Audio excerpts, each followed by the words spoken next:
بسم اللہ الرحمن الرحیم۔ السلام علیکم۔ یہ جلیل القدر خاتون مکہ مکرمہ کی رہنے والی تھیں اور اچھے خاندان سے تعلق رکھتی تھیں۔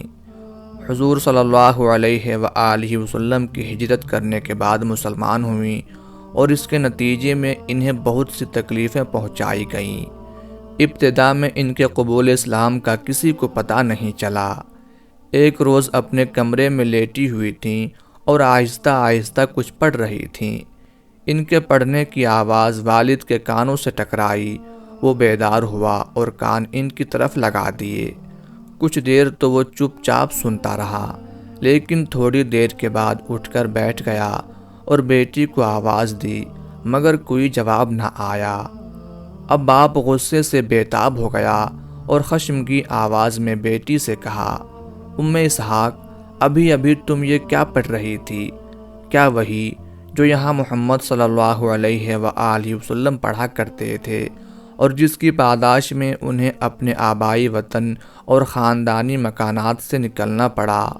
تم نہیں جانتی کہ انہیں اور ان کے ساتھیوں کو اس کے نتیجے کس درجہ خوفناک نتائج بھگتنا پڑے ہیں۔ انہیں اپنی جائیدادوں سے دستکش ہونا پڑا اور عزیز و اقارب سے جدائی اختیار کرنا پڑی اور دوسری جگہ جا کر پناہ لینا پڑی۔ تم اس کی تابعداری کر کے مجھے بدنام کرنا چاہتی ہو۔ اگر تم اس سے باز نہ آئیں اور محمد صلی اللہ علیہ وآلہ وسلم کی اطاعت سے کنارہ کشی اختیار نہ کی تو میری برادری اور اہل شہر مجھے رسوا کریں گے۔ باپ نے سلسلہ کلام جاری رکھا، مگر بیٹی بالکل خاموش رہی۔ باپ نے یہ سمجھ کر کہ بیٹی نافرمانی کی مرتکب ہو رہی ہے اور میری بات کو نظر انداز کر رہی ہے، مزید خفگی کا اظہار کیا اور کہا، یاد رکھو، میں برادری میں ذلیل نہیں ہو سکتا۔ میں باحمیت اور باغیرت آدمی ہوں اور لوگوں میں مجھے عزت کی نظر سے دیکھا جاتا ہے۔ آج تک کسی معاملے میں کسی کو مجھ سے شکایت کا موقع نہیں ملا۔ میں نے جن اصولوں کو اپنایا ہے انہیں کبھی ترک نہیں کیا۔ میری زندگی آئینے کی طرح صاف ہے اور اس سلسلے میں مجھے خاص مقام حاصل ہے۔ آج تم میری عزت خاک میں ملا رہی ہو اور شہرت کو داغدار کرنے کے در پہ ہو۔ بہتر یہ ہے کہ اس نئے دین کو، جس کا ہمارے آباء و اجداد کے دین اور طرز عمل سے کوئی تعلق نہیں، ترک کر دو، ورنہ میں تمہیں سنگین سزا دوں گا اور ایسی اذیتیں پہنچاؤں گا جن کا تم تصور بھی نہیں کر سکتی ہو۔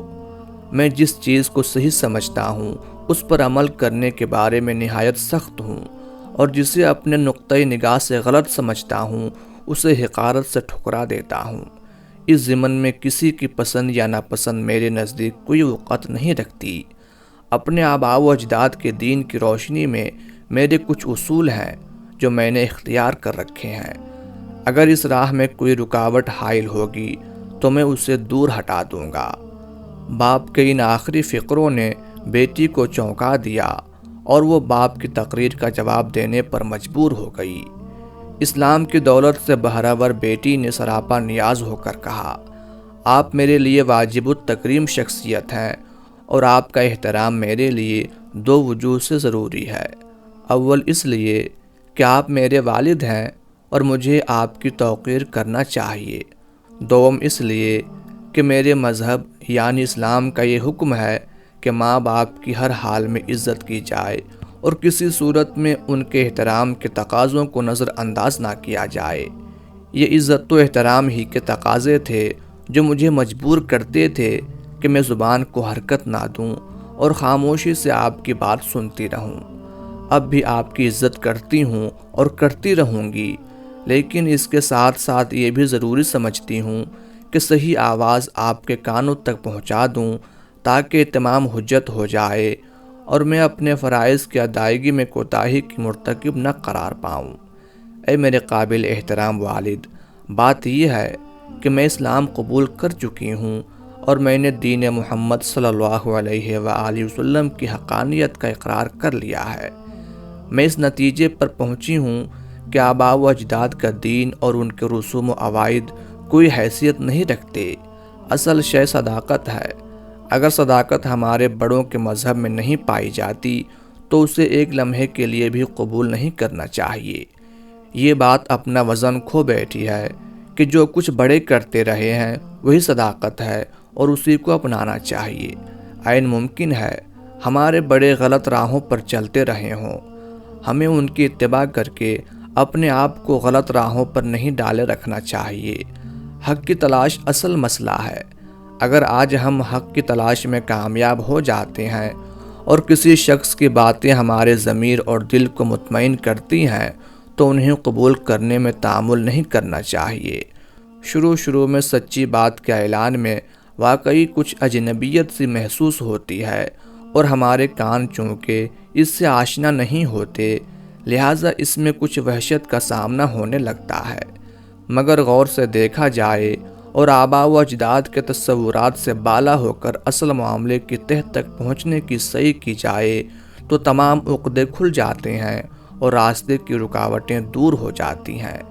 اے میرے معزز باپ، میں نے جو دین قبول کیا اور اپنے لیے منتخب کیا ہے، اس کی تعلیمات براہ راست دل کے دروازوں پر دستک دیتی ہیں۔ اس کا حکم ہے کہ چوری نہ کرو، کسی کو تنگ نہ کرو، دنیا میں خون ریزی نہ کرو، اس عالم آب و گل میں فساد نہ پھیلاؤ، لوٹ کھسوٹ کا بازار گرم نہ کرو، نصب و نہب کی عادتیں ترک کر دو، ہمسائے کے حقوق پورے کرو، انہیں تکلیف نہ پہنچاؤ، بڑوں کی عزت کرو، چھوٹوں پر رحم کھاؤ اور ان کے ساتھ شفقت و مہربانی کا برتاؤ روا رکھو، ظلم و ستم سے باز آ جاؤ، حلال و حرام کے درمیان امتیاز کرو، عزیزوں اور رشتہ داروں کے ساتھ صلہ رحمی کرو، سچ بولو اور جھوٹ کو ترک کر دو۔ باپ جو چند لمحے پیشتر غضبناک تھا اور بیٹی کو محض اسلام قبول کرنے کی وجہ سے ڈانٹ رہا تھا، اب حیرانی و تعجب کے عالم میں بیٹھا بیٹی کی باتیں سن رہا ہے اور اس کی کسی بات کو جھٹلانے کی جرت نہیں کرتا۔ جب بیٹی بات ختم کر چکی تو باپ نے حیرت سے پوچھا، اسلام کے بارے میں جو تم کہہ رہی ہو کیا وہ سچ ہے؟ بیٹی نے مسرت آمیز لہجے میں جواب دیا، کیوں نہیں، اسلام کی یہی تعلیم ہے اور وہ اپنے ماننے والوں کو یہی سکھاتا ہے۔ باپ اسی وقت ایمان لے آیا۔ حضرت ام اسحاق غنویہ رضی اللہ تعالی عنہا نے مدینہ منورہ کی ہجرت کا شرف بھی حاصل کیا اور آپ صلی اللہ علیہ وآلہ وسلم کے وصال کے خاصا عرصہ بعد تک زندہ رہیں۔ اب حضرت ام اسحاق کی ہجرت کا واقعہ سنیے۔ وہ اپنے بھائی کے ساتھ مکہ سے مدینہ کو روانہ ہوئیں۔ ایک جگہ پہنچیں تو بھائی نے کہا، تم یہاں ٹھہرو، میں اپنا نفقہ مکہ میں بھول آیا ہوں، اسے لے آؤں۔ انہوں نے کہا، مجھے اپنے مشرک شوہر سے خطرہ ہے، وہ تمہیں کوئی تکلیف نہ پہنچائے۔ بھائی نے جواب دیا، اللہ نے چاہا تو میں اس کے شر سے محفوظ رہوں گا۔ کئی دن وہ راستے میں رکی رہیں لیکن بھائی واپس نہ آیا۔ ایک دن وہاں سے ایک شخص گزرا جسے انہوں نے پہچان لیا۔ اس نے پوچھا، ام اسحاق تم یہاں کیوں بیٹھی ہو؟ جواب دیا، اپنے بھائی کے انتظار میں بیٹھی ہوں جو کئی دن سے مکہ گیا ہے، واپس نہیں آیا۔ اس نے کہا، تیرے بھائی کو تیرے شوہر نے قتل کر دیا ہے۔ یہ سن کر ام اسحاق کو سخت افسوس ہوا۔ وہاں سے چلیں اور نہایت تکلیف کے ساتھ مدینہ منورہ پہنچیں۔ مسجد نبوی میں گئیں تو نبی کریم صلی اللہ علیہ وآلہ وسلم وضو کر رہے تھے۔ روتے ہوئے آپ کو بھائی کے قتل کی اطلاع دی۔ آپ نے سن کر پانی کا چلو بھرا اور ان کے چہرے پر چھڑک دیا۔ آگے حضرت ام حکیم بیان کرتی ہیں کہ اس واقعہ کے بعد حضرت ام اسحاق کو ایسی تسکین حاصل ہوئی کہ ان پر کوئی بڑی سے بڑی مصیبت بھی آ پڑتی تو روتی نہیں تھیں، اللہ تعالیٰ انہیں صبر دیتا تھا۔